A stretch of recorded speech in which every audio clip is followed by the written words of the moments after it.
नमस्कार मित्रों, towards education में सतीश कुमार का नमस्कार। कैसे हैं आप लोग? आशा है आप लोग अच्छे होंगे और आपकी पढ़ाई अच्छी चल रही होगी और टुवर्ड्स एजुकेशन का वीडियो देखकर आप लोग अपनी तैयारी कर रहे होंगे और इसको सब्सक्राइब और लाइक भी कर रहे होंगे। तो मित्रों, मैंने आपको एक वीडियो इससे पहले जीवन परिचय की दी थी। इंट्रोडक्शन में ही मैं आपको पौधों तथा जंतुओं में अंतर बताने के लिए ये तैयार किया है। तो समय व्यर्थ ना करते हुए मैं आपको आगे ले चलता हूँ। तो वीडियो शुरू करते हैं, लेकिन पुनः आपसे निवेदन करते हैं कि आप लाइक्स और सब्सक्राइब्स ज़रूर करें और कुछ सुधार चाहते हैं तो उसके लिए कमेंट भी करें। जो और भी कोई टॉपिक आगे चाहते हैं तो उसके लिए आप कमेंट्स करें। सो वीडियो शुरू करते हैं। पौधों तथा जंतुओं में अंतर। पौधों तथा जंतुओं में अंतर क्या? Differences between plants and animals. उच्च वर्ग के पौधों तथा जंतुओं को आसानी से भिन्नत किया जा सकता है, परंतु एक कोष के जीवों को भिन्नत करने बहुत कठिन है। नीचे दिए गए कुछ लक्षणों के आधार पर जंतुओं तथा पौधों में अंतर किया जा सकता है। क्या है इसमें? देखिए, वृद्धि, ग्रोथ। पौधों में वृद्धि विशेष स्थानों पर विभज्योतक मेरिस्टेम्स द्वारा होती है। शीर्षस्थ विभज्योतक यानी एपिकल मेरिस्टेम तथा अंतर्वेशी विभज्योतक यानी इंटरकैलरी मेरिस्टेम से पादपों की लंबाई में वृद्धि होती है, जबकि लेटरल मेरिस्टेम से मोटाई में वृद्धि होती है। जंतुओं में वृद्धि स्थानीय यानी लोकेलाइज न होकर सभी स्थानों पर संभव है। मृत्यु से काफ़ी समय पहले एक विशेष अवस्था आने पर वृद्धि रुक जाती है। देखिए, वृद्धि में बड़ा फर्क है जंतु और पौधों में। वृद्धि क्या होती है कि पौधों में वृद्धि विशेष स्थानों पर मेरिस्टेम्स द्वारा होती है, यानी विभज्योतक द्वारा होती है। तो एपिकल मेरिस्टेम्स तथा अंतर्वेशी विभज्योतक यानी इंटरकैलरी मेरिस्टेम से, ये नोट करने वाले, एपिकल मेरिस्टेम और इंटरकैलरी मेरिस्टेम से पादपों की लंबाई में वृद्धि होती है। क्योंकि कभी कभी पूछा जाता है कि जो पादपों की लंबाई होती है तो वो कौन सी मेरिस्टेम से होती है।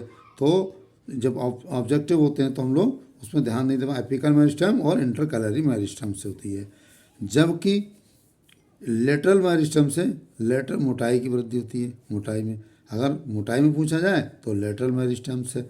जंतुओं में वृद्धि स्थानीय लोकलाइज न होकर सभी स्थानों पर संभव है। मृत्यु से काफ़ी समय पहले एक विशेष अवस्था आने पर वृद्धि रुक जाती है।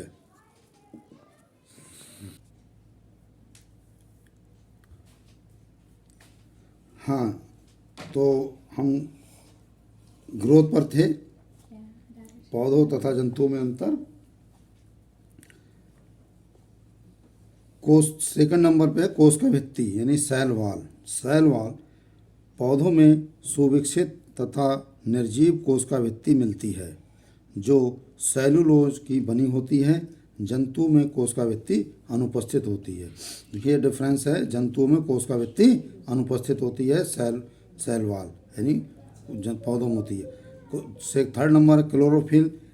अधिकांश पौधों में कवकों, पूर्ण, परजीवियों तथा कुछ जीवाणुओं को छोड़कर क्लोरोफिल मिलता है, जिसमें प्रकाश संश्लेषण की क्रिया होती है तथा भोज्य पदार्थों का निर्माण होता है, परंतु जंतुओं में क्लोरोफिल नहीं मिलता है।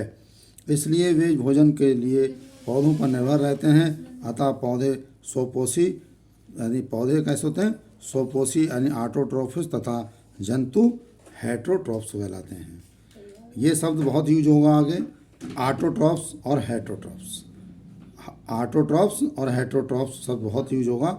यानी ये पौधों में जो होता है ऑटोट्रॉफ्स होता है और जंतुओं में होता है हेटेरोट्रॉफ्स।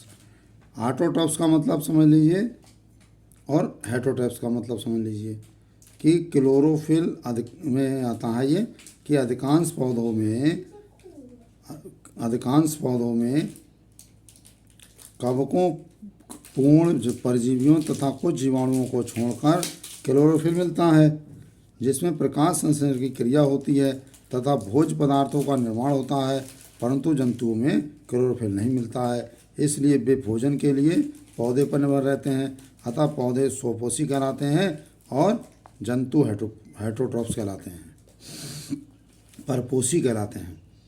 मूवमेंट्स गति, जंतु भोजन प्राप्ति तथा अनुकूलन वातावरण की खोज में एक स्थान से दूसरे स्थान को जाते हैं, परंतु पौधों में गति उनके कुछ भागों जैसे तना, जड़ आदि में मिलती है। ये भाग प्रकाश या गुरुत्वाकर्षण के कारण इधर उधर मुड़ जाते हैं, इसकी को गति कहते हैं। खनिज तथा लवणों का अवशोषण, पांचवा पॉइंट है खनिज तथा लवणों का अवशोषण। Absorption of minerals and salts, पौधे पृथ्वी से खनिज लवणों की जल में घोल के रूप में अवशोषित करते हैं और उपापचय करते हैं। इसके विपरीत जंतु अपना भोजन ठोस रूप में ग्रहण करते हैं। 6 नंबर उत्सर्जन तंत्र, एक्सक्रीटरी सिस्टम क्या होता है? जंतुओं में हानिकारक तथा उत्सर्जी पदार्थों को निकालने के लिए विशेष उत्सर्जन तंत्र होता है। पौधों में उत्सर्जन उनकी छाल या पत्तियों के गिरने से होता है।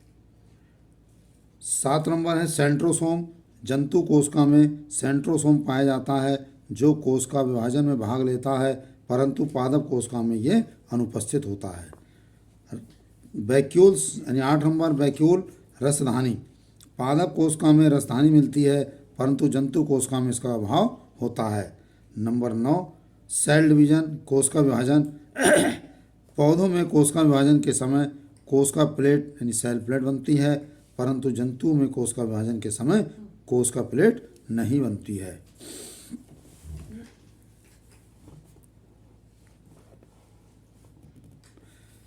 वनस्पति विज्ञान का क्षेत्र एवं शाखाएं।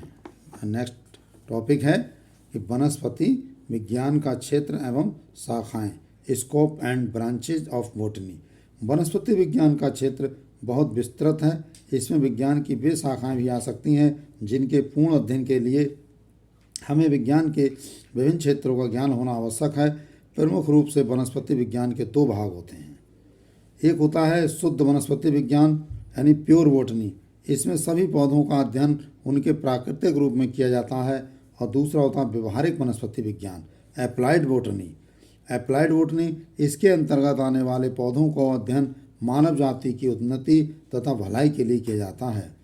तो वनस्पति विज्ञान की शाखाएं, ब्रांचेज ऑफ बॉटनी, आपको इसमें भी थोड़ा सा हिंट्स दूंगा कि आकार की किसे कहते हैं? मार्फोलॉजी। मार्फोलॉजी यानी आकार की। इसमें पौधों की बाहर रचना का अध्ययन किया जाता है।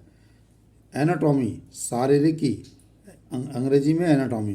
पौधों की आंतरिक संरचना का अध्ययन इसमें किया जाता है। इसको आंतरिक आकार की या इंटरनल मार्फोलॉजी भी कहते हैं। ऊतक विज्ञान, हिस्टोलॉजी। इस हिस्टोलॉजी में इसमें पौधों के विभिन्न ऊतकों यानी का अध्ययन किया जाता है। कोशिका विज्ञान यानी साइटोलॉजी, इसमें कोशिका की संरचना, कार्य, कोशिका विभाजन का अध्ययन करते हैं। प्लांट फिजियोलॉजी, इसमें पादपों में होने वाले जैविक क्रियाओं का अध्ययन किया जाता है। प्लांट टैक्सोनॉमी, ये टीजीटी पीजीटी में आपको इस तरीके से सवाल आते हैं कि किसका अध्ययन कहाँ किया जाता है, तो इसी तरीके से ये आपको याद करना अति आवश्यक है। प्लांट टैक्सोनॉमी, इसमें पौधों की पहचान, नामकरण तथा वर्गीकरण किया जाता है। भ्रूण विज्ञान, एम्ब्रियोलॉजी, इसमें पौधों के जनन, भ्रूण का बनना व विकास आदि का अध्ययन करते हैं। जेनेटिक्स, आनुवंशिकी यानी जेनेटिक्स, इसमें आनुवंशिकता तथा विभिन्नताओं यानी वेरिएशंस का अध्ययन किया जाता है। इकोलॉजी, पारिस्थितिकी, इसमें जीवों तथा उनके वातावरण के बीच पारस्परिक संबंधों का अध्ययन करते हैं। पादप रोग विज्ञान, प्लांट पैथोलॉजी, इसमें पौधों के विभिन्न रोगों व उनके उपचार का अध्ययन करते हैं। बीज रोग विज्ञान, सीड पैथोलॉजी, इसमें बीजों के विभिन्न रोगों तथा उनके उपचार का अध्ययन करते हैं। पूरा वनस्पति विज्ञान, पैलियोबोटनी, यानी इसमें जीवाश्म पौधों का अध्ययन किया जाता है। वनस्पति भूगोल, प्लांट जियोग्राफी एंड फाइटोजेनोग्राफी, इसमें विभिन्न भौगोलिक क्षेत्रों के अनुसार पौधों के वितरण आदि का अध्ययन किया जाता है। पादप प्रजनन, प्लांट ब्रीडिंग, इसमें संकरण द्वारा उपयोगी पौधों की उन्नत किस्मों के विकास आदि का अध्ययन किया जाता है। आर्थिक वनस्पति विज्ञान यानी इकोनॉमिक बॉटनी, इसमें आर्थिक रूप से उपयोगी पौधों तथा उनके उत्पादों का अध्ययन किया जाता है। जैव विकास ऑर्गेनिक इवोल्यूशन, इसमें जीवन की उत्पत्ति तथा जीवों के क्रमिक विकास का अध्ययन किया जाता है। माइक्रोबायोलॉजी, इसमें सूक्ष्म जीवों का अध्ययन किया जाता है। वायरोलॉजी, इसमें विषाणुओं का अध्ययन किया जाता है। जब हम विषाणु और जीवाणु पढ़ेंगे तो उसमें देखो ये आएगा कि वायरोलॉजी और बैक्टीरियोलॉजी का शब्द आएगा। तो वायरोलॉजी में क्या है, यानी विषाणु विज्ञान, इसमें विषाणुओं का अध्ययन किया जाता है। और जीवाणु विज्ञान यानी बैक्टीरियोलॉजी, इसमें जीवाणुओं का अध्ययन किया जाता है। और जैव रसायन बायोकेमिस्ट्री, इसमें जीवों में मिलने वाले रसायन तथा विभिन्न जैविक क्रियाओं का अध्ययन किया जाता है। जैव भौतिकी बायोफिजिक्स, इसमें भौतिक सिद्धांतों तथा विधियों के आधार पर जैविक क्रियाओं का अध्ययन किया जाता है। आणविक जीव विज्ञान यानी मॉलिक्यूलर बायोलॉजी, इसमें जीवों में मिलने वाले अणुओं का रसायन रूप में अध्ययन किया जाता है। तो थोड़ा सा और है, ध्यान रखना, ये बहुत इम्पोर्टेंट मैं टॉपिक करा रहा हूँ। इनमें से आपको कई सवालों के आंसर आपको मिलेंगे। पैलियोनोलॉजी परागणु विज्ञान, इसमें परागणों का अध्ययन किया जाता है। जैव सांख्यिकी यानी बायोमेट्रिक्स, इसमें जैविक क्रियाओं तथा उनके परिणामों का गणित तथा सांख्यिकी द्वारा विश्लेषण किया जाता है। जेनेटिक इंजीनियरिंग, आजकल इसका दौर बहुत चल रहा है, आनुवंशिकी अभियांत्रिकी का जेनेटिक इंजीनियरिंग, इसमें आपके कोड और बहुत आते हैं। इसमें आनुवंशिक पदार्थ के उपयोग का संयोजन द्वारा अच्छे लाभकारी लक्षणों का जीवों में समावेश करना तथा उनसे उपयोगी रसायन, औषधियाँ आदि बनाने संबंधी अध्ययन किया जाता है। शैवाल विज्ञान यानी फाइकोलॉजी या एल्गोलॉजी, शैवाल जो पढ़ेंगे आगे, शैवाल के लिए शैवाल का अध्ययन को कहते हैं फाइकोलॉजी या एल्गोलॉजी।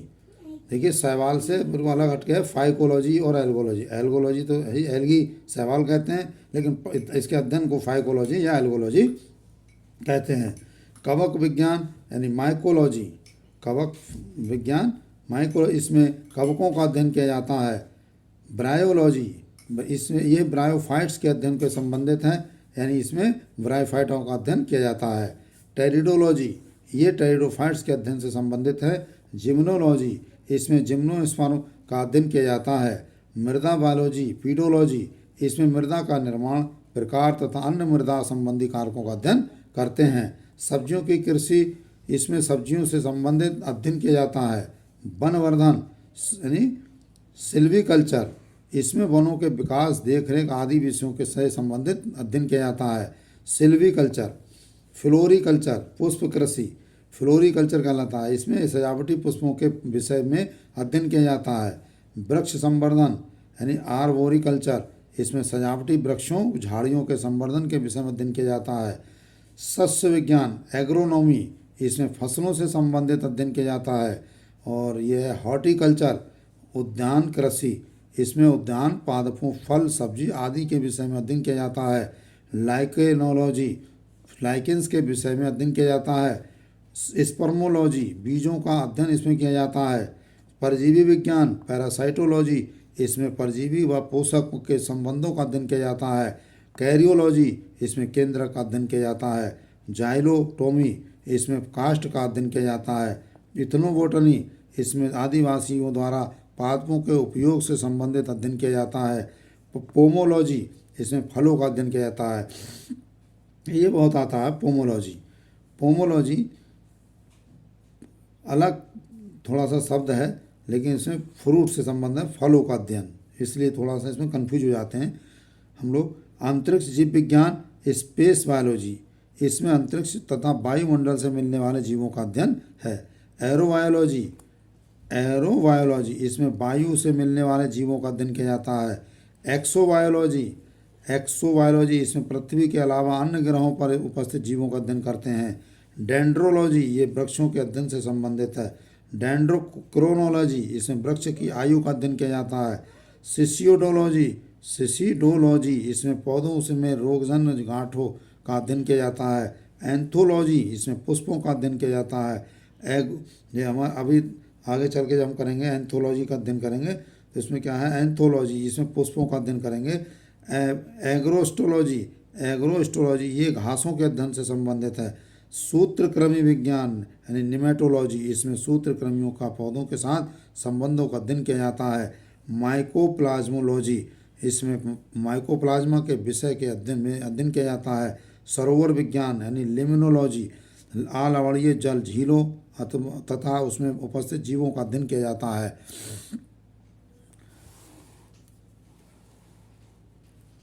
विकिरण जीव विज्ञान यानी रेडिएशन बायोलॉजी, इसमें विभिन्न विकिरण का जीवों पर होने वाले प्रभावों का अध्ययन किया जाता है। जीरेंटोलॉजी, इसमें वायु के साथ कोशिका में होने वाले परिवर्तन अर्थात जरण क्रिया का अध्ययन किया जाता है। ऑन्कोलॉजी, ये देखिए ये ऑन्कोलॉजी सवाल है कि ऑन्कोलॉजी बहुत आता है ये ऑन्कोलॉजी, इसमें कैंसर से संबंधित अध्ययन किया जाता है कि कैंसर का अध्ययन कहाँ होता है ऑन्कोलॉजी में, कहाँ। वन विज्ञान फॉरेस्ट्री, इसमें वनों का अध्ययन किया जाता है। जैव तकनीकी यानी बायोटेक्नोलॉजी, बायोटेक्नोलॉजी जीवों तथा उनके जीव द्रव का पृथक्करण, संवर्धन एवं औद्योगिक रूप से उपयोग के विषय में अध्ययन किया जाता है। हिस्टोकेमिस्ट्री, ऊतकों तथा कोशिकाओं में मिलने वाले विभिन्न रसायनों का अध्ययन इसमें किया जाता है। ऊतक संवर्धन टिश्यू कल्चर, ये भी आता है टिश्यू कल्चर, इसमें कृत्रिम माध्यमों की सहायता से ऊतकों के संवर्धन का अध्ययन किया जाता है। मार्फोजेनेसिस, मार्फोजेनेसिस ये बहुत पढ़ाएंगे, इसमें आकार की विभेदन का अध्ययन किया जाता है।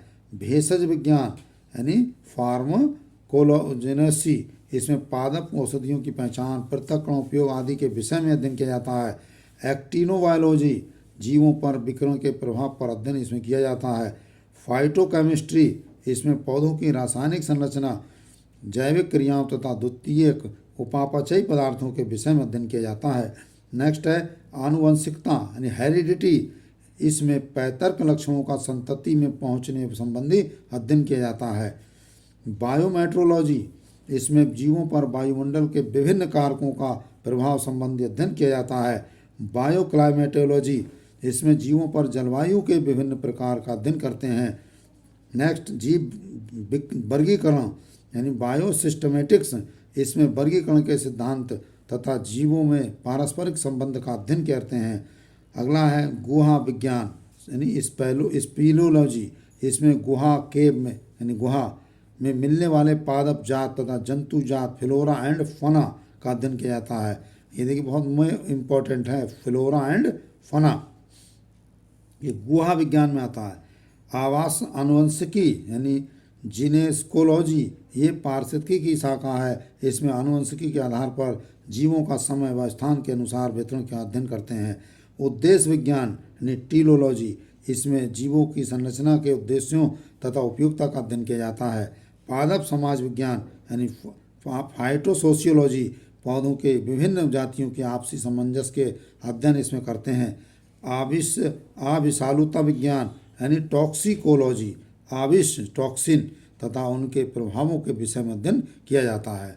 मित्रों, अगर आप ये वीडियो मेरी लगातार देख लेंगे तो आपको सारे टॉपिक याद हो जाएंगे कि कौन से किससे अध्ययन किया जाता है, उस अध्ययन का जो संक्षिप्त नेम है वो क्या कहते हैं। यही हम लोग आगे चल के बीएससी, एमएससी और पीएचडी में पढ़ते हैं। पीएचडी में यही छोटे छोटे वर्ड होते हैं, इसी एक वर्ड पर पूरी हेरिडिटी है। हेरिडिटी में हम लोग पूरा पीएचडी कर जाते हैं। बायोमेट्रोलॉजी चल रहा है, बायोटेक्नोलॉजी बहुत चल रहा है और ऑन्कोलॉजी कैंसर का ये बड़ा इस समय रिसर्च बराबर चलती रहती है।